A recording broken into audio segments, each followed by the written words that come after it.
नमस्कार. संवादच्या आजच्या आपल्या कार्यक्रमामध्ये मनीषा लिमये ज्यांनी आदर्श शिक्षक म्हणून लौकिक मिळवला आणि गणिताच्या भीतीबद्दल आणि गणिताच्या न्यूनगंडाबद्दल प्रयोग करून मुलांचा 100% निकाल म्हणजे मुलींच्या शाळेमध्ये त्या मुलींचा 62 मुलींच्यावर प्रयोग करून 100% निकाल मिळवून दाखवला. ते आपल्याकडे काल संवादमध्ये आलेला. आज त्यांच्याशीच आपण बोलणार आहोत. नमस्कार. या सगळ्या प्रयोगामध्ये कडकपणा किंवा कठोरपणे त्यांच्या म्हणजे तुम्ही काल जे सांगितलं की एका मुलीने अख्खा पेपर सोडवून आणला आणि 1.5 गुणाचे 2 गुण झाले, 2चे 5 झाले, ते 52 पर्यंत म्हणजे 150तले 52 पर्यंत नेण्याचा पुढचा प्रवास कसा होता तुमचा? कठोर होता का मग सुरुवातीचा सोपेपणा हळूहळू कठीण? नाही, कठोर करून तर चाललंच नसतं. मी काय त्यांना विविध आयडिया दिल्या होत्या. आता उदाहरणार्थ दत्तक योजना की 8वीतल्या मुलींना 10वीतल्या मुलींनी दत्तक घ्यायचं. अशा 5 मुली 10वीतल्या 5 आणि 8वीतल्या 5 एकेका मुलीने एकेकीची जबाबदारी स्वीकारली आणि जो कॉमन पोर्शन आहे उदाहरणार्थ वर्तुळाचे क्षेत्रफळ काढणे, परीघ काढणे, हा अभ्यास दोघांनाही आहे. तर 10वीतल्या एकेका मुलीला 8वीतली एक मुली मी सोपवली. त्या 10वीतल्या मुली काय करायला लागल्या, स्वतः आधी नीट समजावून घ्यायला लागल्या त्या बॉस ना त्यांच्या, आणि मग त्यांना समजावू लागल्या. 8वीच्या मुली पण त्यांना काही बोलायचं नाहीत, त्या पण समजून घ्यायला लागल्या, त्या त्यांचं तपासायला लागल्या. असं करत करत दोन्ही वर्ग सुधारायला लागले. 10वीतल्या मुलींना आत्मविश्वास निर्माण झाला की आपण तपासू शकतो, आपण करू शकतो. त्यामुळे दत्तक योजना मला खूप उपयोगी पडली. आणि मग त्याबरोबर इतरही हळूहळू ते अभ्यास घ्यायला लागले. 8वीतल्या मुलांचं पण सुधारत होतं ना गणित एकीकडे. आणि सरावाच्या वेळेला सुद्धा एखादा सोडवलेलाच पेपर घ्यायचा, प्रत्येक उदाहरण कसं सोडवलंय, काय सोडवलंय ह्याचा अभ्यास करायचा. त्याच्या आधी माझी नमुना वही त्यांना चाळायला शिकवली होती, ती पण कशी प्रत्येक पायरी का मांडली आणि कशी मांडली याचा अभ्यास करत करत ते पुढे जायचं, नुसतं आंधळेपणी नाही. आणि थोड्या वेळात त्यांचा खूप अभ्यास व्हायचा. आणि मग त्यांनी लिहिलेले पेपर त्यांना आपापसात त्या बदलायच्या किंवा मी गटप्रमुख नेमले, ते अगोदर त्यांनी तपासायचे, त्यांनी तपासल्यानंतर मग मी तपासणार. या टप्प्यावर आल्यावर काय चुका व्हायच्या सर्वसाधारणपणे? म्हणजे इथपर्यंत आता मूलभूत गोष्टी कळल्यात, थोडी भीती कमी झाली, थोडा न्यूनगंड कमी झालाय, अशा टप्प्यावर आल्यावर चुका करायच्या मुली काय करायच्या चुका? आता अगदी मी जरी मूलभूत उदाहरणं त्यांची काय जे दुरुस्त करून घेतलं होतं, पक्क करून घेतलं होतं, तरी सुद्धा त्याच्यामध्ये चुका व्हायच्या. उदाहरण उतरवताना चुकायचं, पक्षांतर करताना चुकायचं, अशा चुका त्यांच्या व्हायच्या. आणि त्या एकदम हळहळायच्या, कारण मी खूप कडक तपासायची. अगदी कडक म्हणजे अगदीच कडक तपासायची. अगदी शेवटच्या 1-2 पायरीला जरी चुकलं ना तरी अगदी अर्धा एकच द्यायची, मुद्दामच त्यांना सांगून. कारण मी त्यांच्या ठराविक नमुनेच त्यांची मी घ्यायची, तशीच उदाहरणं घालायची सरावाला की त्यांना ते कळावं. त्या खूप हळहळायच्या आणि त्याच्या मध्ये मध्ये मध्ये मी शेरा द्यायचे, आता हळहळून काय उपयोग. ते त्यांना असं खूप आवडायचं. किंवा केलास घोटाळा किंवा गुड आलं की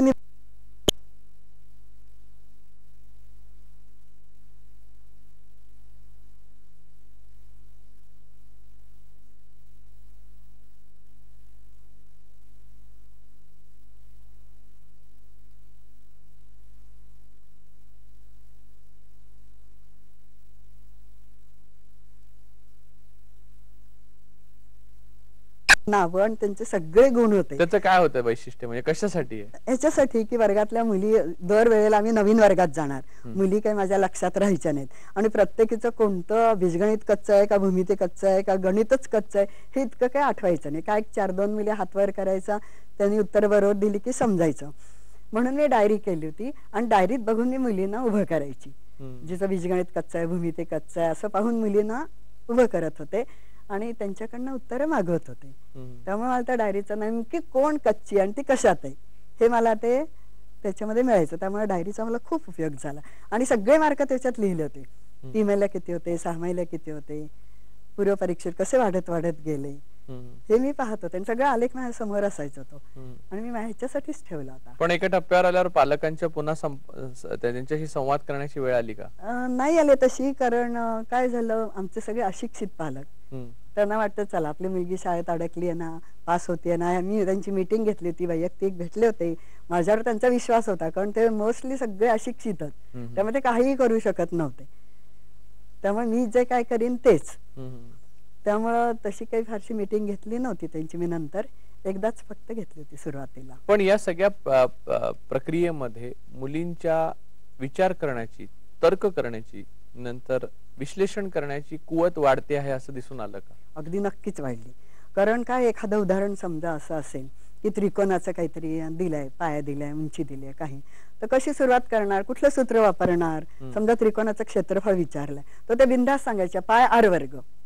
आता पाय आर, आर म्हणजे त्रिज्या आहे, तिथं वर्तुळ नाहीये, त्रिज्या नाहीये, पण काहीतरी आपल्याला एक सांगून टाकायचं. कारण माझा दंडक होता, मी जे विचारेन त्याचं उत्तर तुम्ही काहीतरी दिलंच पाहिजे, चुकलं तरी चालेल पण काहीतरी दिलं पाहिजे. तर म्हटलं थोडा विचार करू मात्र द्या, तसं वाटेल ते उत्तर द्यायच्या. पण मग तेव्हापासून ते थांबायला लागल्या, विचार करायला लागल्या, काय काय दिलंय काय नाही. म्हटलं थांबा, मला घाई अजिबात नाहीये, चुकलं तरी मला चालणार आहे, पण असं बिनधास्त काहीतरी उत्तर देऊ नका. प्रत्येकाला मी बोलायलाच लावायची, अख्खा वर्ग माझा बोलायचा, कारण त्यांना विश्वास होता की चुकलं तरी बाई आपल्याला बोलणार नाही. आणि त्या बोलल्याशिवाय मला कळणार नाही ना तिला येत आहे, किती येत आहे, काय येत आहे. प्रत्यक्षात बोर्डाची परीक्षा आणि प्रिलिम्स यांच्यामध्ये जो काय, म्हणजे प्रिलिम्स पासून काय झालं नंतर मी ज्या कच्च्या, अर्थात सगळा वर्गच कच्चा होता, त्यांना मी सारखी बोलवतच होते. त्या मुली येतील त्यांना, समजा एक जरी मुलगी आली, ऑफ तासाला सुद्धा मी घेत होते. मला ऑफ असलेले आणि त्या वर्गालाही ऑफ असतील तर प्रत्येक तासाला मी त्यांच्या वर्गात बसलेली असायचे.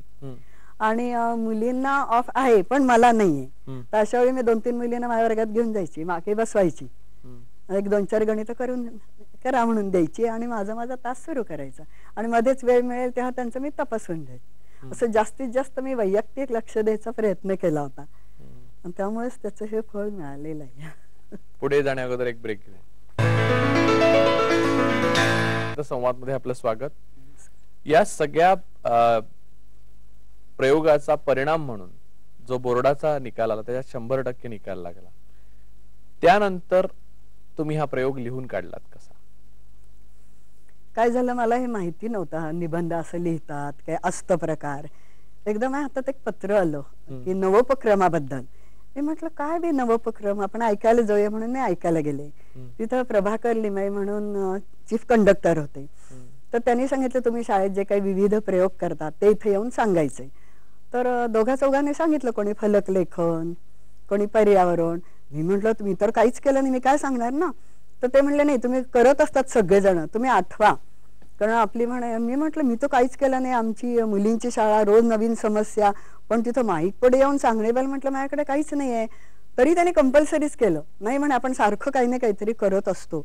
मग शेवटी माझा नुकताच हा निकाल लागला होता. म्हटलं माझ्याकडे दुसरं तर काही सांगणे बल नाही, आपण हेच सांगून टाकू. म्हणून मी काय काय प्रयत्न केले, कसा कसा रिझल्ट लागेल हे सगळं सांगितलं. तर ते प्रभाकर लिमये चीफ कंडक्टर होते, ते मला म्हणले, असं 4घांना निवडलं त्यांनी निबंध लिहिण्यासाठी. तर त्यांनी मला निवडलं, म्हणे हा तुमचा निबंध होऊ शकेल. आणि मग मला त्यांनी कसा कसा लिहायचा, काय लिहायचा त्याचा गायडन्स दिला. आणि मग मला ते जिल्हा, राज्य, राष्ट्रीय स्तरावरती प्राइज मिळालं. म्हणजे ते आधी केले मग सांगितले. पण मग हे लिहिलेलं वाचल्यावर काय प्रतिक्रिया आल्या?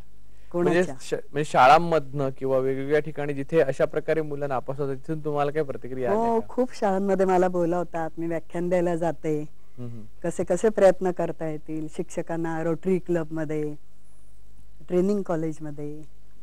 पण मग या सगळ्या प्रयोगामध्ये तुमच्या मार्गातले मुख्य अडथळे कोणते होते असं आता मागे वळून बघताना वाटतं की हा प्रयोग जेव्हा सुरू केला, मुली गणिताला घाबरतात, त्यांना न्यूनगंड असतो, त्या करू शकत नाहीत, 62 आहेत वर्गामध्ये, खूप मुली आहेत. ह्या प्रयोगाला सुरुवात केली, तिथून ते यश पूर्ण झालं, तिथपर्यंत तुम्हाला अडथळे कोणते वाटले? म्हणजे आज जर कोणाला करायचं असेल तर काय अडथळे येऊ शकतात हे तत्काळ कळावं म्हणून मी तुम्हाला विचारलं. पहिलं म्हणजे आधी मुलींच्या लेव्हलला आपण यायला पाहिजे. आम्ही आपल्या 10वीत म्हणजे त्याला हे सगळं येतच असेल असं गृहीत धरून शिकवायला जातो आणि आपला संताप व्हायला लागतो की हा 10वीत तरी याला येत कसं नाही, अजून साधी बेरीज येत नाही, 2चा पाडा करतो. पण मी म्हटलं कर, 2चा पाडा येतो ना, हळूहळू म्हणतोयस ना म्हण. असे साधे पाडे सुद्धा त्यांना येत नाही. पण तरी सुद्धा न संतापता त्याला जेवढं येईल त्याच्यामधनच आत्मविश्वास निर्माण करून आवश्यक ते त्यांना देऊन त्यांचा रिझल्ट सुधारायला मदत करायची. हा पहिला. हो. आणि अडथळा कोणता येतो? अडथळा म्हणजे आपण गृहीत धरतो हा 10वीत आला म्हणजे 9वी पर्यंत सगळं येतच, हेच चुकीचं गृहीत आहे. खरं तसं येत नाही. दरवर्षी त्याला ढकलत तो 10वीत आलेला असतो. यात चूक त्याची काहीच नाही. आमच्यासारख्या शिक्षकांनीच त्याला 10वीत बसलं आणि 10वीत मात्र त्याच्या नावाने ओरडतो, तुला एवढं कसं येत नाही, एवढं कसं येत नाही. एवढं कसं न येताच तो 10वीत आलाय ना. मग चूक म्हटलं तर त्याची नाही, आमच्यासारख्या शिक्षकांची. त्यातला एक मुख्य मुद्दा असा आहे की गणित हे खरोखरच कठीण विषय आहे का? कठीण म्हणण्यापेक्षा आकलन त्याचं व्हायला पाहिजे. काय नेमकं दिलंय आणि आपल्याला नेमकं काय करायचंय हे त्याला आधी समजायला पाहिजे. हे समजलं की मग पुढे काही अवघड नाहीये. पण ते का नाही समजत बहुसंख्य मुलांना? तेवढा वेळच नसतो का शाळेमध्ये? वेळ नसतो असं नाहीये, पण तसं वैयक्तिक त्यांना द्यायला पाहिजे, विचारलं पाहिजे, त्यांच्या लेव्हलला येऊन शिकवलं पाहिजे. जे आजकाल गणित सोडा चाललेलं आहे, पण निदान त्यांना पासिंग पुरतं तरी मिळालं पाहिजेत ना मार्क. ते सुद्धा जर त्याला मिळू शकलं नाही तर त्यात थोडा शिक्षकांचाच दोष असं मी म्हणते. निदान 35 मार्क त्याला 35% तरी मिळायला पाहिजेत ना. कारण पूर्वी काय होतं, गणित मला वाटतं सोडा अलीकडे घ्या पलीकडे घ्या असं सगळं होतं ना. इंग्लिश जसं आता आहे 5वी पासून इंग्लिश मीडियम, मग 8वी, मग परत मागे असं मागे पुढे पण की गणित सोडा म्हणतात आजकाल. गणित सोडून कसं चालेल? तो बेस आहे सगळ्या ह्याचा. मूलभूत गणितात तुम्हाला थोडं आलंच पाहिजे ना. मग त्यापेक्षा आकलन त्याला होईल थोडंच, पण ते आकलन एकदा झालं की पुढे त्याला येतं. आकलनच होत नाही उदाहरणाचं. मुलं प्रिलिमला बसली मुली तुमच्या, तेव्हा त्यांना खात्री होती का आपण बोर्डाच्या परीक्षेत 100% आपली सगळी मैत्रिणींसहित आपण पास होऊ म्हणून? का तो तेव्हाही तंतरली होती? 4 मुलींची भीती होती, बाकी सगळ्यांना मीच गॅरंटी दिली होती की तुम्ही एवढ्या सगळ्या पास होणार. मग 4 मुलींना पहिल्या बाकावर बसून मी त्यांना वेगळं गायडन्स द्यायला सुरुवात. का असं त्या मागे का पडल्या? मला इथे एक प्रश्न महत्वाचा वाटतो की अशा वेळेला म्हणजे एवढा प्रयोग करूनही 4 मुली जेव्हा मागे पडतात तेव्हा त्यांच्या मूलभूत आकलन म्हणजे व्यक्तिमत्वामध्ये काही समस्या आहे का? एक तर आमच्या गरीब कुटुंबातून आलेल्या, त्यांना वेळ पण जास्ती मिळत नाही. दुसरी गोष्ट, सगळ्या जणी बाईंवर विश्वास ठेवतील असं नाही, तरी कॉपी करायच्यात. पण कॉपी करायला सुद्धा यायला पाहिजे ना, काहीतरी आपलं कोणाचं तरी बघायचं, कुठली तरी ओळ उतरायची आणि कॉपी करायची कशाने ना. बाकी सगळ्या माझ्या मुली आत्मविश्वासाने उदाहरणं करत होत्या कॉपी न करता. मी हा आत्मविश्वास त्यांच्यात निर्माण केला होता. या थोड्याशा कमी पडत होत्या म्हणून त्यांना पहिल्या बाकावर बसून त्यांना वेगळं ट्रेनिंग द्यायला सुरुवात केली. त्याही त्याच्यात आल्या. मग मी त्यांना सांगितलं तुम्ही सगळ्या पास होणार आहात 100%. हा विश्वास मी अगोदरच दिला होता आणि त्याप्रमाणे झाल्या. एकच प्रमोट झाली, म्हणजे गणित आणि शास्त्र असा कंबाईंड तो रिझल्ट असतो. तिला 38 पडले होते, मिनिमम 34 लागतात. त्यामुळे ती पण पास झाली. बाकी सगळ्या गणितात वेगळ्या म्हणजे 52च्या वर स्वतंत्रपणे त्या पास झाल्या. रिएक्शन काय होती, प्रतिक्रिया काय होती मुलींची? एक दोघी तर रडायलाच लागल्या की आपण पास झालो. त्यांना म्हणजे विश्वासच बसेना. खूप सगळे आनंदले. सगळ्या आधी मलाच रिझल्ट दाखवायला आल्या, घरी गेल्यास नाही, आधी बाईंना दाखवायचा. आणि शाळेतल्या शिक्षकांची प्रतिक्रिया काय होती? खरी खरी सांगा. चांगल्या होत्या ना, त्यांनाही आश्चर्य वाटलं कशा बी एवढ्या सगळ्या पास झाल्या. कारण मी प्रयोग करत होते सगळ्यांना माहित होतं, पण मी माझ्या पुरता करत होते सगळ्यां. पण हे जे सगळं यश आहे, हा एक प्रयोग आहे जो तुम्ही मांडला, ज्याला अनेक बक्षिसं मिळाली. तो तुम्ही चुकत बरोबर होत, नवीन मार्ग ढुंडाळत, नवीन रस्ते शोधत असा तुम्ही गेलात त्या प्रयोगात.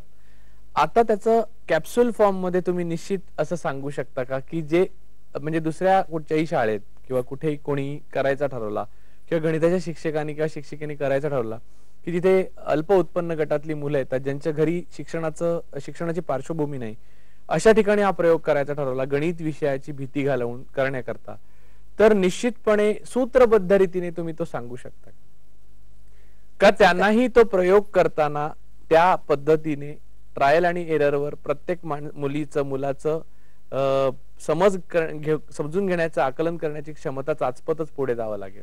या दोनातलं काय खरं आहे याच्यावर आपण येणार आहोत. त्याच्या अगोदर एक ब्रेक घेऊया. नंतर संवाद मध्ये आपलं स्वागत. तर नेमकं यातलं काय खरं की या पद्धतीने सूत्रबद्ध रीतीने आता तुम्हाला तो प्रयोग दिला की तो तसा फॉलो करता येईल का चाचपत प्रत्येकाची क्षमतेचे आकलन करत जावं लागेल? तुम्ही नाही, आता चाचपण्याची काही गरज नाही. आता मला नक्की कळलेलं आहे की त्यांना काय येत नाही, मूलभूत गोष्टीच त्यांना येत नाही. चिन्ह चुकतात, बेरीज वजापैकी गुणाकार भागाकार, शून्य आला की चुकतो, बैजिक बेरीजा वजापक्या, हे जे बेसिक गणित म्हणतो तेच त्यांना येत नाही म्हणून पुढचं येत नाही. तर आता एकदा ते पक्क करून घेतलं की पुढचं त्यांना येतं. 10वीतलं गणित येतं, येत नाही तर त्यातला जो 5वी 6वी 7वीतला जो भाग असतो तो त्यांना येत नाही. समीकरण सोडवणं, पक्षांतर करणं, वजा चिन्ह की बेरजेत काय करायचं, गुणाकार भागाकारात काय करायचं, हा सगळा 5वी 6वी 7वीचा भाग आहे, तो त्यांना येत नाही. 10वीतलं येत. पण 9वी जास्त अवघड आहे का? नाही खरं म्हणतात असं. 8वी नंतर 9वी थोडं कठीण आहे, मग 10वी सोपं आहे त्या मनाने. पण तसं नाहीये खरं, म्हणजे चढता क्रमच आहे तो. पण 8वी एकदम सोपं आहे, त्या मनाने 9वी मग अवघड आहे, आणि मग ते अवघड केलं की मग 10वी सोपं वाटायला लागलंय. असं झालंय ते. या सगळ्या पार्श्वभूमीवर तुम्ही विज्ञानातल्या वाचनाचा पण प्रयोग एक केला, तो कोणता होता? तो प्रयोग असा केला मी, 10 दिवस प्रयोग केला मी. दररोज वाचन घ्यायचं मुलींचं, विज्ञानाचं पुस्तकाचं वाचन घेणं निश्चित नाहीये, पण तरीही मी घेतलं. कसं घेतलं, 3-3 मिनिटं वाचायचं, 3 ओळीच वाचायचे, मिनिटं पण नाही.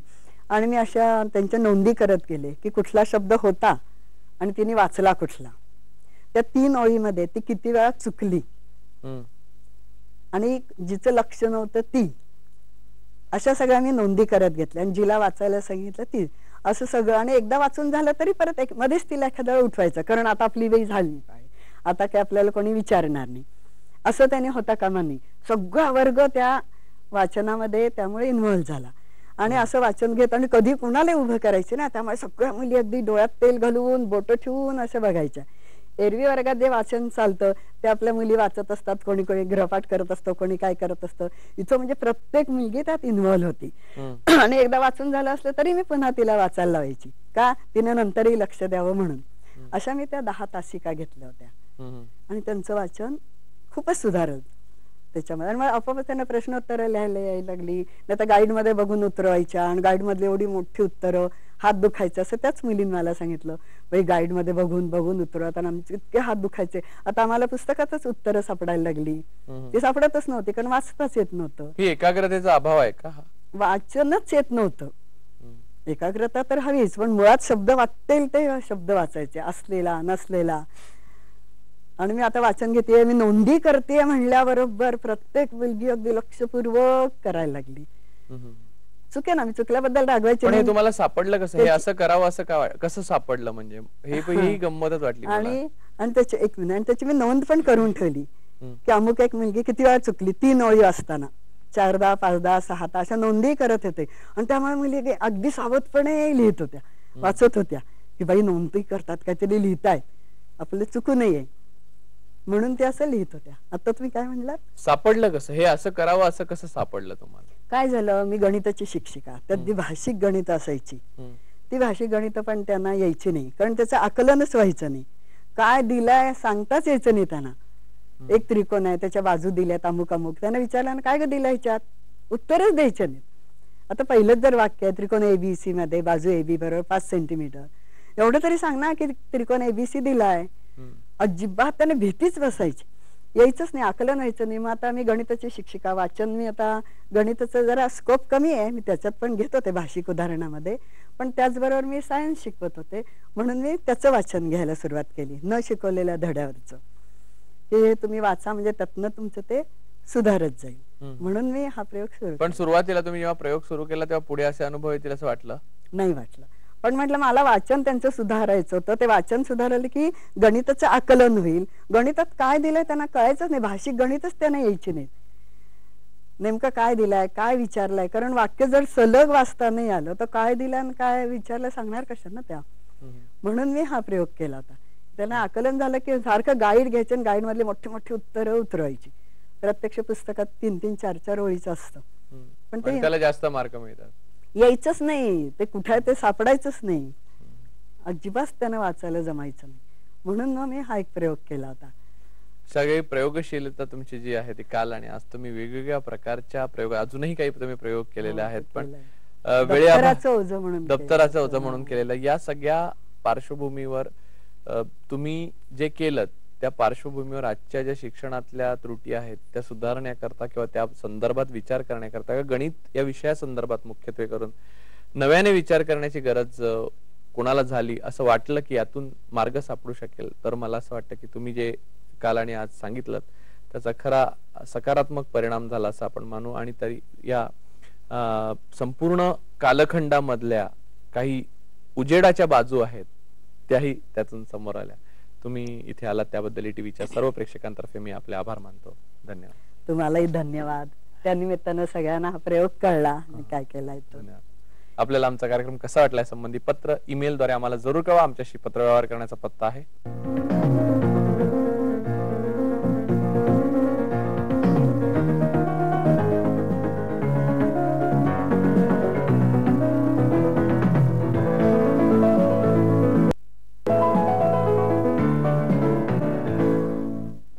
आजचं संवादचं पत्र विनायक चौगुले, तालुका शिरोळ, जिल्हा कोल्हापूर, निमशिरगावहून त्यांनी पत्र पाठवलेलं आहे. तुम्हाला प्रेमपूर्वक नमस्कार. संवादला प्रेमपूर्वक नमस्कार. मला संवाद कार्यक्रम खूप आवडतो, कारण वेगवेगळ्या क्षेत्रातील नामवंतांकडून वेगवेगळी माहिती मिळते आणि तीही घर बसल्या. त्यांनी असं म्हटलं की रमा मराठे, मला लहान मुलांवरचा रमा मराठे यांचा संवाद खूप आवडला. त्यांनी मुलांमधली बारकावे जाणून त्यावर पुस्तक लिहिली, त्याचंही मला खूप कुतूहल वाटलं. आपण हे पत्र पाठवलं त्याबद्दल आम्ही आपले आभारी आहोत. पाहायला विसरू नका रोज सकाळी 8 वाजता आणि रात्री 11:30 वाजता संवाद, फक्त ईटीव्ही मराठी. नमस्कार.